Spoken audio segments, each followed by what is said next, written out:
कर्म करे किस्मत बने, जीवन का यह मर्म, प्राणी तेरे हाथ में, तेरा अपना कर्म, तेरा अपना।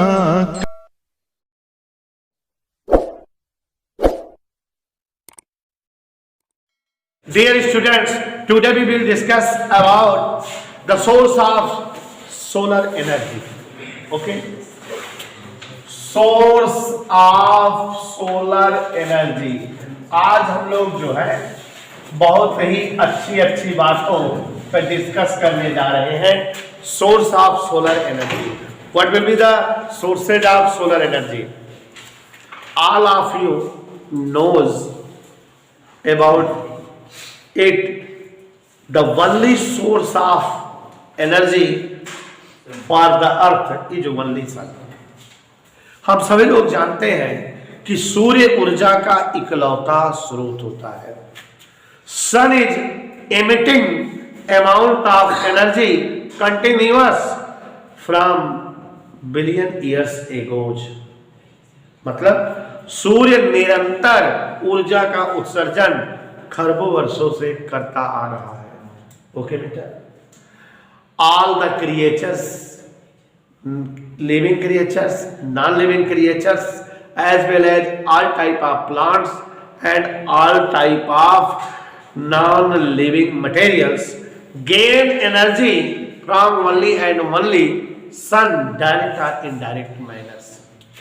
सभी को ऊर्जा केवल और केवल सूर्य से मिलती है, चाहे पादप हो, चाहे जंतु हो, चाहे जिंदा जंतु हो, चाहे मरे हुए जंतु हो. सभी प्रकार के प्राणियों, जंतुओं, वनस्पतियों को ऊर्जा केवल और केवल सूर्य से मिलती है. Sun is giving amount of energy continuously with a high rate of emission. मतलब एक बहुत उच्च ऊर्जा उत्सर्जन की दर से कंटिन्यूअस सूर्य जो है ऊर्जा दे रहा है. Then here is a question created. What is the source of energy of sun? सूर्य की ऊर्जा का स्रोत क्या है? यहां पर एक प्रश्न उठता है. From how it possible to emitting such type of energy continuous from billion years ago? ये कैसे संभव होता है कि सूर्य सभी को ऊर्जा दे, लगातार दे और अरबों वर्षों से देता आए? उसकी ऊर्जा क्यों नहीं फिनिश हो पाती, या उसको ऊर्जा कहां से मिलती है, वो ऊर्जा कैसे बनाता है? What is the source of solar energy? Solar energy का सोर्स क्या होता है? तो साइंटिस्टों ने अपनी अपनी थीसिस अप्लाइड की कि सन की ऊर्जा का स्रोत ये है, तो किसी ने कहा ये है, किसी ने कहा ये है. Some scientists explained there will be the chemical reactions on the surface of sun and this is the source of solar energy. कुछ ने बताया कि जो सन के सरफेस पर केमिकल रिएक्शंस वगैरह होते होंगे, उससे जो एनर्जी रिलीज होती होगी वो वही एनर्जी जो है सूर्य की एनर्जी होती है. बट केमिकल रिएक्शन से इतनी एनर्जी क्रिएट ही नहीं हो सकती जितना सन महाराज देते हैं. It is impossible to create such type of amount of energy from chemical reactions which is given by sun continuous. सूर्य जितना लगातार ऊर्जा देता है वो संभव ही नहीं है केमिकल रिएक्शन से ऊर्जा इतनी बन सके. Some scientists told solar energy is the radioactive energy of radioactive decay of some elements. कुछ वैज्ञानिकों ने बताया कि जो सूर्य के तल पर रेडियोएक्टिव डीके होता है उससे जो एनर्जी रिलीज होती है that is the source of solar energy. यही सूर्य ऊर्जा का स्रोत या कारक है जो सूर्य के तल पर तमाम रेडियोएक्टिव डीके होता है रेडियोएक्टिव एलिमेंट्स का. But it is also impossible because there will be never produced such amount of energy in any type of radioactive decay. मतलब प्रज्ञान सिंह, रेडियो एक्टिव डीके में इतने अमाउंट की एनर्जी नहीं क्रिएट हो सकती जितना चाचा सन कंटिन्यूअसली प्रोड्यूस करते हैं या एमिट करते हैं. Some scientists told, like Mr. Helmholtz. Helmholtz was a famous scientist who told sun is continuously compressing. प्रज्ञान के जो है परिचित आदमी थे एक हेल्महोल्ट्ज. उन्होंने बताया कि सूर्य निरंतर सिकुड़ रहा है. Sun is continuously compressing and due to it, और इस वजह से gravitational potential energy is produced in high amount and this is the source of solar energy. मतलब हेल्महोल्ट्ज ने बताया कि सूर्य लगातार सिकुड़ रहा है, संकुचित हो रहा है, और उसके सिकुड़ जाने के कारण जो गुरुत्वीय स्थिति, जो ग्रेविटेशनल पोटेंशियल एनर्जी है वो बन रही है, क्रिएट हो रही है, और यही सूर्य की ऊर्जा का वजह है. बट आफ्टर कैलकुलेशन, तमाम साइंटिस्टों ने कैलकुलेशन किया. It is correct, it is true, sun is compressing continuously and as a result there will be producing of gravitational potential energy. माने कुछ साइंटिस्टों ने आसिफ के साथ मिल करके ये कैलकुलेशन किया कि यह सच है, सूर्य चाचा लगातार सिकुड़ रहे हैं, और यह भी सच है कि सूर्य चाचा के सिकुड़ने के कारण निरंतर प्रोड्यूस हो रही है energy, gravitational potential energy. But after calculation, it is clear the total energy produced after compressing of sun is only 1% of total energy emitting by sun per day. नहीं समझ में आया? अंग्रेजी में बात कर रहे हैं प्रज्ञान. इसका मतलब ये हुआ कि कुछ साइंटिस्टों ने क्लियर कर दिया कैलकुलेशन करके. Some scientists cleared after calculation के बाद ये क्लियर कर दिया कि तो total energy obtained by after compression of sun in as gravitational potential energy. माने कुछ साइंटिस्टों ने कैलकुलेट किया कि सूर्य के कंप्रेशन होने से जो ग्रेविटेशनल पोटेंशियल एनर्जी ऑब्टेन होती है, मिलती है, इट इज ओनली 1%. ये केवल 1% होती है सूर्य जो पर डे ऊर्जा उत्सर्जित करता है. माने सूर्य जो ऊर्जा उत्सर्जित कर रहा है उस ऊर्जा का केवल 1% ही कंप्रेशन के कारण बनती है एनर्जी. 99% कहां से पाता है सूर्य? तो अभी ये क्वेश्चन बना ही रह गया. तो बहुत सारे साइंटिस्टों ने बेटा अपने थीसिस, अपने जो है कहानियां बताई. फ्रैंक और हर्ट्ज साइंटिस्ट ने भी बहुत सारा स्पेक्ट्रम से लेकर के, फ्राउनहोफर साइंटिस्ट ने विसन के बारे में बहुत सारा डिटेल बताया. लास्ट में मॉडर्न थीसिस, आधुनिक बातें ये पता लग गई कि सन की एनर्जी का सोर्स क्या है, और वो हम आपको एक्सप्लेन करने जा रहे हैं. मैंने बहुत सारे साइंटिस्टों के तमाम थीसिस, तमाम एक्सपेरिमेंट और तमाम ऑब्जर्वेशन के बाद सोलर एनर्जी के सोर्स का पता लग गया. क्या पता लगा? साइंटिस्टों ने बताया the temperature of core of sun is 6900 Kelvin.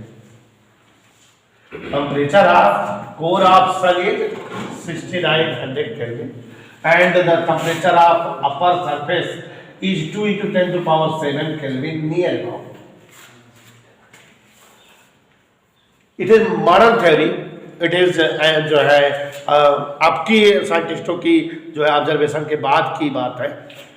The temperature of sun's core is 6900 Kelvin, माने भीतरी सतह का ताप इतना और बाहरी तल का ताप 2 to 10⁻⁷ Kelvin.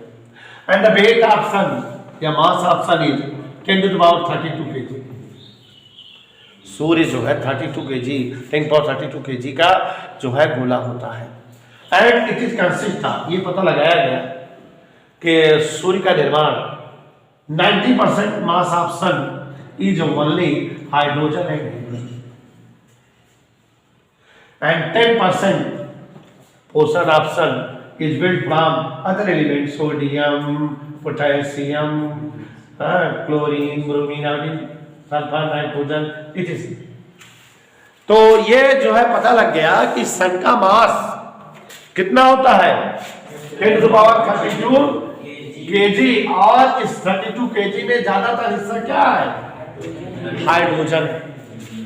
ठीक है, the building option is from hydrogen, 10 to the power 90% of 10 to the power 32 kg is only hydrogen in sun.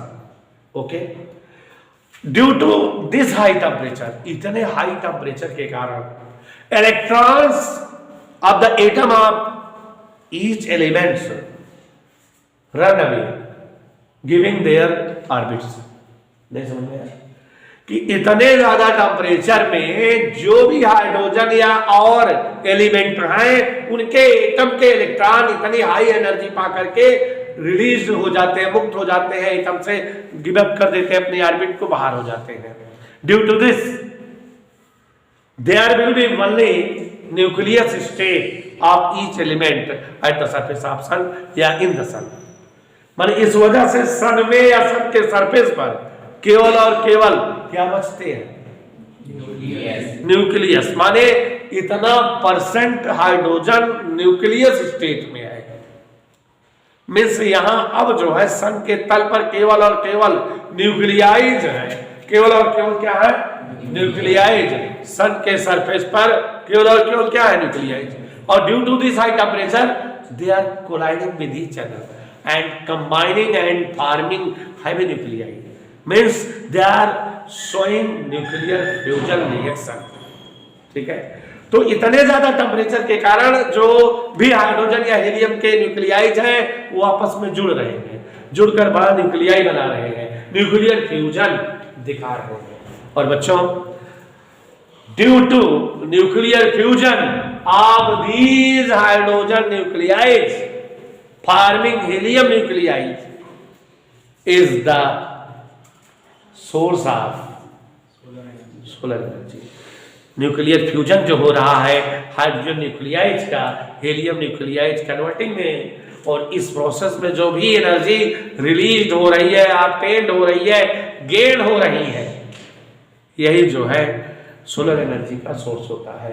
क्योंकि न्यूक्लियर फ्यूजन जब लगातार यहाँ हो रहा है तो यहाँ लगातार कंटिन्यूअस इतनी ज्यादा एनर्जी रिलीज हो रही है कि हम लोग कंटिन्यूअस पा रहे हैं और जो है अरबों खरबों सालों से पा रहे हैं, और एमिटिंग रेट भी बहुत हाई फाई है। बात समझ में नहीं समझ में? तो this is the source of solar energy. You can told you can tell everyone the source of solar energy is only nuclear fusion of hydrogen nuclide continuously. जो सूर्य के तल पर लगातार हाइड्रोजन के न्यूक्लियाइड आपस में जुड़ रहे हैं, यही जो है सूर्य के तल पर न्यूक्लियर फ्यूजन क्रिएशन के कारण एनर्जी जो रिलीज हो रही है वही सन की एनर्जी की वजह है। ठीक है बेटा, तो ये इतनी बात आपको समझ में आ गई। So all of you knows about catalysis and catalyst also. What are the catalysis reaction and what are the catalyst? Catalyst क्या होते हैं? Those chemical substances which increase rate of reaction. Increase or decrease rate. Yes. Without changing itself. ये भी बोलना जरूरी है ना? Such type of materials which when present in any type of chemical reaction without changing their shape or size, the rate of reaction converted increases or decreases are known as catalyst. ना ऐसे पदार्थ जिनकी उपस्थिति से, जिनकी when they presence the rate of reaction change without changing shape and size itself. इनके shape और size में changing ना हो लेकिन रिएक्शन की जो है रेट चेंज हो जाए, ऐसे जो है पदार्थ उत्प्रेरक या कैटालिस्ट कहलाते हैं। ठीक है, और such type of reaction are called catalysis reaction. Okay, तो ऐसा आप जानते हो। तो देखो बेटा, ये हम लोग जान गए कि what is the source of solar energy. Solar energy का सोर्स क्या है, हमने आपको एक्सप्लेन कर दिया बेटा कि hydrogen nuclei combined with each other and form helium nuclei, and in this process much amount of energy released, and these process done at the surface of sun, and hence the source of solar energy is only nuclear fusion of hydrogen and forming helium. नहीं समझ में आया कि सूर्य के तल पर hydrogen nuclei जुड़कर helium nuclei बनाते हैं, न्यूक्लियर फ्यूजन रिएक्शन दिखाते हुए, और इससे अपार मात्रा में एनर्जी गेन होती है। और सूर्य की ऊर्जा का यही स्रोत है।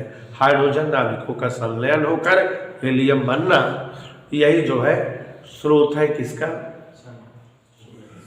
सूर्य की ऊर्जा का। चलिए लुक हियर बेटा, carbon carbon cycle.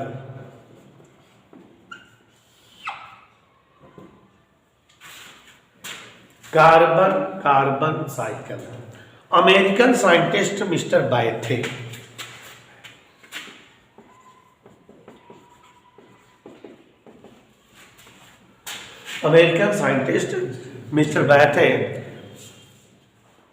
find out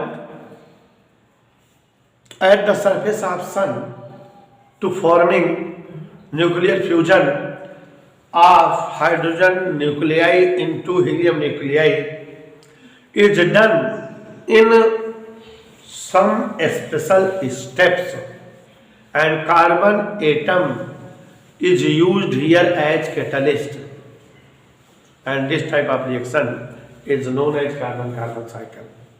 नहीं समझे बेटा? बता रहे हैं।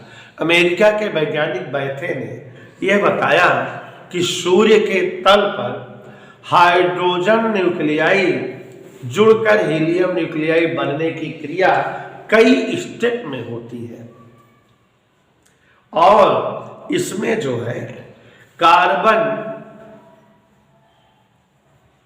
न्यूक्लियाई कैटलिस्ट के रूप में यूज होता है। 4 हाइड्रोजन न्यूक्लियाई जुड़कर एक हीलियम न्यूक्लियाई बना लेते हैं, और ये रिएक्शन कई स्टेप में होता है, जिसे हम कार्बन कार्बन साइकिल कहते हैं। तो 2-3 खास बात। पहली खास बात क्या बेटा ध्यान में, कि carbon carbon cycle American scientist Bethe ने दिया। दूसरी खास बात कि इसमें कार्बन कैटलिस्ट के रूप में यूज होता है।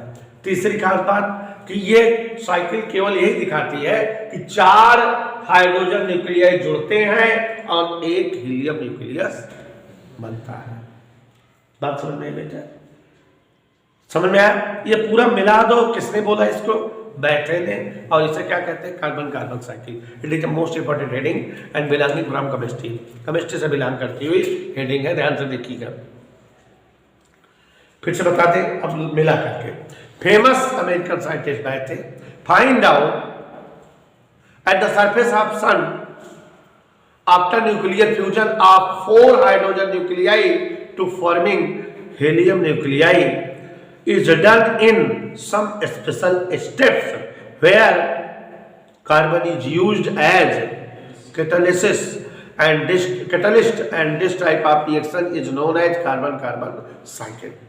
माने सूर्य के तल पर हाइड्रोजन न्यूक्लियाई का जुड़कर हीलियम न्यूक्लियाई बनने वाला प्रोसेस कई स्टेप में होता है, और जिसमें कार्बन जो है कैटालिसिस के रूप में यूज होता है, और ये सारी स्टेप्स कार्बन कार्बन साइकिल कहलाते हैं। और इन स्टेप में ये पता चलता है कि 4 हाइड्रोजन न्यूक्लियाई जुड़कर एक हीलियम न्यूक्लियाई बनाते हैं, और ये जो है कुल 6 स्टेप में रिएक्शंस क्रिएट होता है।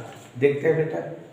तो सबसे पहले बेटा कोई एक हाइड्रोजन न्यूक्लियाई आए, इसी को भी हम लैंग्वेज में लिखाएंगे तो बड़ा लंबा हो जाएगा, और मेरे पास ट्रिक है, समझा रहा हूं केमिस्ट्री। ध्यान से देखो, ये हमारे माइंड मेकअप है कि हमको जो रिएक्शन लिखना है, 6 रिएक्शन है। जो रिएक्शन लिखना है उसमें क्या हाइड्रोजन चाहिए हमको? 4 को जोड़ेंगे क्या बनेगा? यही होगा। कई स्टेप में होगा। कार्बन जो है कैटालिस्ट के रूप में यूज होगा। ये माइंड मेकअप है बेटा। फर्स्ट रिएक्शन में hydrogen atom combined with carbon 6C पर। सभी लोग को समझ में आ रहा है बेटा? कोई डाउट? ट्रिक बताता जा रहा हूँ, रिएक्शन याद होता जाएगा, रिएक्शन भूलेगा नहीं तो बेटा रिएक्शन याद करते हो जैसे केमिस्ट्री में कठिन लगता है। ट्रिक बताता जा रहा हूँ, इतना समझ में आया बेटा? यहाँ देखो ये दोनों जुड़ रहे हैं, माइंड मेकअप करो, 6 1 7 12 1 13, तो 7 बना। What is which element has atomic number 7? किसका एटॉमिक नंबर 7 होता है? नाइट्रोजन। पक्का? किसका होता है?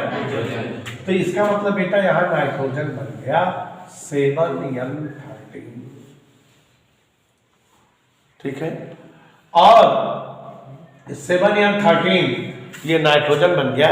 एक बात और माइंड मेकअप करके रखो बेटा कि जब जो है नाइट्रोजन बनता है, नाइट्रोजन ये जो भी चीज, तो यहाँ गामा फोटॉन एनर्जी पार्टिकल नहीं मिला, 7n13 बना हुआ, प्रोड्यूस हुआ है, जबकि 7n14 होना चाहिए। Means it is the isotope of 7n14 and all the isotopes of any elements are unstable nucleides। इसका मतलब बेटा जो भी जो है आइसोटोप होते हैं वो क्या होते हैं बेटा? अनस्टेबल न्यूक्लियाइड्स होते हैं, टूट जाते हैं। तो यह भी टूटेगा,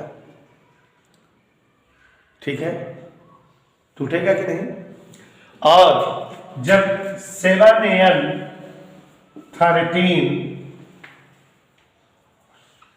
टूटेगा तो पहली चीज ये जान लीजिए कि इन 6 रिएक्शन में बैठे ने दिखाया कि जब कोई अनस्टेबल न्यूक्लियाइड टूटता है तो टूटने के दौरान पाई मेसान पार्टिकल बनते हैं और न्यूट्रिनो बनता है। क्या बनता है बेटा? न्यूट्रिनो। न्यूट्रिनो जान रहे बेटा? न्यूट्रिनो नहीं जान रहे हो? तो डियर स्टूडेंट्स, हम बता रहे थे कि जो न्यूक्लियस में पार्टिकल पाए जाते हैं न्यूक्लियस होते हैं। अभी तक हम लोग जानते थे प्रोटॉन और न्यूट्रॉन, केवल यही 2 न्यूक्लियस होते हैं। लेकिन बेटा एंडरसन, थेसिस, तमाम युकावा, तमाम साइंटिस्ट ऐसे हुए जिन्होंने और भी न्यूक्लियस की खोज की। जैसे एक न्यूक्लियन होता है पॉजिट्रॉन, +1 E0 या +1 β0। न्यूट्रिनो, न्यू से लिख दिया जाता है। न्यूट्रिनो भी जो है क्या होता है बेटा? Nucleon, plus pi Mason, minus pi Mason, और भी कई सारे, अब 16-17 न्यूक्लियन खोजे जा चुके हैं। तो फिलहाल हम अमेरिकन साइंटिस्ट डायट्रिक पास आते हैं। इन्होंने बताया कि 4 हाइड्रोजन न्यूक्लियाइड्स कंबाइंड होकर के हीलियम न्यूक्लियस का फॉर्मिंग करते हैं और जो है अपार मात्रा में एनर्जी गेन होती है। और ये रिएक्शन में कार्बन जो है कैटलिस्ट के रूप में यूज होता है। 6 स्टेप में ये रिएक्शन संभव होता है और 4 हाइड्रोजन न्यूक्लियाइड से 1 हीलियम बनता है। कैसे देखते हैं, और ये पूरा प्रोसेस कार्बन कार्बन साइकिल। मैं चाहता हूँ जाने बेटा कि रटना न पड़े, मैं जैसा ठीक से समझा रहा हूँ याद हो जाए। फिर से एक बार देखो, पहले एक हाइड्रोजन आया, 1H1 6C12 से जुड़ा, 6 एक साथ, मतलब जान गए नाइट्रोजन, 7n13, और यहाँ क्या बनेगा बेटा? नहीं, गामा, गामा बोलते थे, गामा बोलते थे, न्यूट्रॉन नहीं, ठीक है। जब कोई अनस्टेबल पार्टिकल टूटता है तब वहां पर पॉजिट्रॉन और न्यूट्रिनो बनते हैं। क्या क्या बनता है? माइंड में रखे रहो कि जब अनस्टेबल टूटेगा क्या क्या बनेगा? समझ में आ रहा है बेटा? तो पॉजिट्रॉन और क्या बनता है बेटा? न्यूट्रिनो। ध्यान से देखना, ध्यान देना इधर। 7n13 टूट जाएगा बेटा। तो चूंकि हमने अभी बताया कि अनस्टेबल है, ये नाइट्रोजन का आइसोटोप है, और जब अनस्टेबल टूटता है हमेशा रखेगा क्या बनता है? तो भैया पॉजिट्रॉन तो बनेगा ही। पॉजिट्रॉन माने +1 E0 लिखो या +1 β0, और न्यूट्रिनो ये क्या है बेटा? न्यूट्रिनो। अब देखो 7 से 1 कम हो गया, 6 हो गया। 6 किसका होता है? कार्बन। तो यहाँ बन गया बेटा 6C13। Any doubt? कितने स्टेप हो गए? 2। एक हाइड्रोजन यूज हुआ, एक और हाइड्रोजन आ जाए, क्या हो जाए बेटा? एक और हाइड्रोजन आ जाए। समझ में आ रहा है नहीं? तो यहाँ एक और हाइड्रोजन आ गया, किससे जुड़ जाए?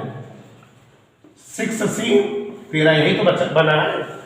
अब अगर इससे जुड़ेगा तो 6 7 N 13 है, और जब पूरा पूरा बना है तो यहाँ क्या बन जाएगा गामा। इधर क्लियर बेटा, कोई प्रॉब्लम? ये अनस्टेबल नहीं है, ये स्टेबल है, तो ये तो टूटेगा नहीं।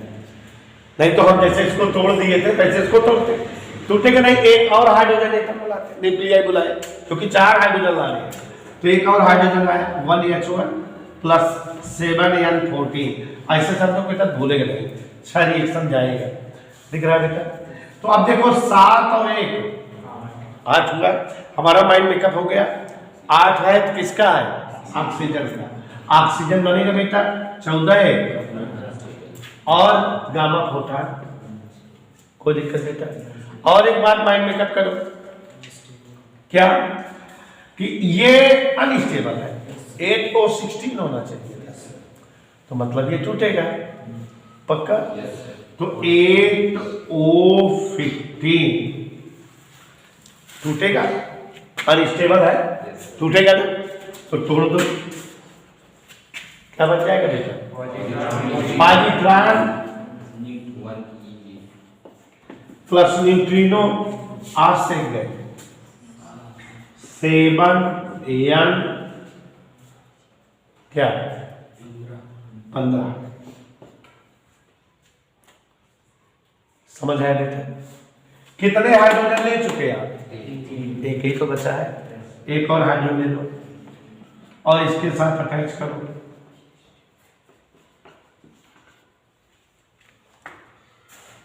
ठीक है, समझ आ रहा है बेटा? अब यहां पर देखो जरा 7 है, चूंकि हमारे 4 हाइड्रोजन पूरे हो गए, 4 हाइड्रोजन मिलकर बनाते क्या? हीलियम। हीलियम बनाते हैं ना, तो हीलियम तो बनना ही है। 7 है, 8 में 2 गए, 6 किसका है? 6C बैलेंस हो गया, प्लस गामा पोटाश 1 2 3 4 5 6 स्टेप हुआ। 6 स्टेप क्या कहलाते हैं? Carbon carbon cycle. अब एक बात फिर समझा दे जाने बेटा, according to mister American scientist Bethe, nuclear fusion at the surface of sun is done in some special steps and 4 hydrogen nuclei attached combined and form helium nucleus, whereas carbon nuclei is used as catalyst and this type of reaction is known as कैसे होता है? आपने याद कर लिया, कैसे एक बार फिर बता दें। कितने हाइड्रोजन जुड़ने हैं? 1 2 3 4 जुड़ा था। कैसे होता है बेटा जानिए? पहले एक हाइड्रोजन आया 1H1, कैटलिस्ट के साथ रिएक्शन हुआ, 6 एक साथ 12 13, जान गए 7 है तो नाइट्रोजन है, 7N13 प्लस गामा फोटॉन। हमने यहाँ बताया कि इट इज अनस्टेबल, टूटेगा, 7N13 को तोड़े। तो तोड़ने के लिए हमेशा याद रखो कि जो है पॉजिट्रॉन और न्यूट्रिनो बनता है, तो पॉजिट्रॉन और न्यूट्रिनो बना। यहाँ पर पॉजिट्रॉन बना है तो एक कम हो गया, 7 में 1 गए 6, तो ये क्या बन गया? 6C13 plus neutrino. अब ये 6C13 क्या है?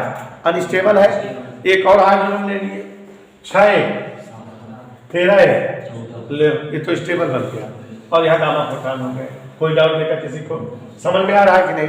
अब आगे देखो, फिर एक जो है ले आए हाइड्रोजन, चूंकि 1 2 3 इसके साथ जोड़े, 7 1 8 तो ऑक्सीजन बनेगा, 14 1 15 गामा।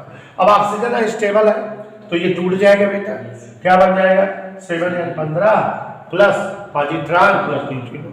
अब इसके साथ फिर एक हाइड्रोजन बचा था, तो 7 1 8 15 1 16, चूंकि हमारा रिएक्शन फिनिश हो रहा है, हीलियम बनना है, कार्बन बनना है, और ये रिएक्शंस हो गया कंप्लीट। अब सब जोड़ दो। समझ आ रहा है बेटा कि नहीं? देखो बेटा जानवी, दिमाग से ऐसे ऐसे कट गए, नहीं काट नहीं रहे, गंदा हो जाएगा, या काट गए ऐसे ऐसे कट गया, ऐसे ऐसे कट गया, ऐसे ऐसे कट गया, ऐसे ऐसे कट गया, ऐसे ऐसे कट गया, ठीक। और ये बेटा ऐसे कट गया। ये रिएक्शन में केवल क्या बचा? देखो 4 hydrogen, 1H1 plus 1H1 +1H1 +1H1। कोई डाउट बेटा? और उसमें देखो जरा, उधर सब कट गया लगातार, हीलियम लगा। मेन तो यही है। और क्या है? 2 पॉजिट्रॉन बने हैं यहां। देखो बैलेंस हो गया, 1 2 3 4, 1 2 3 4, 2 2 4। और क्या बने हैं? न्यूट्रिनो बने हैं। और क्या बने हैं? Gamma proton. ये ढेर सारे हैं ना, कई न्यूट्रिनो है, 2 होगा, एक यहाँ एक यहाँ। गामा ऊर्जा पार्टिकल से इसको नहीं लिखते कैटेगरी है, बस बना। तो it is the carbon carbon cycle reaction. कोई डाउट बेटा? समझ आ गया? कहीं कोई दिक्कत?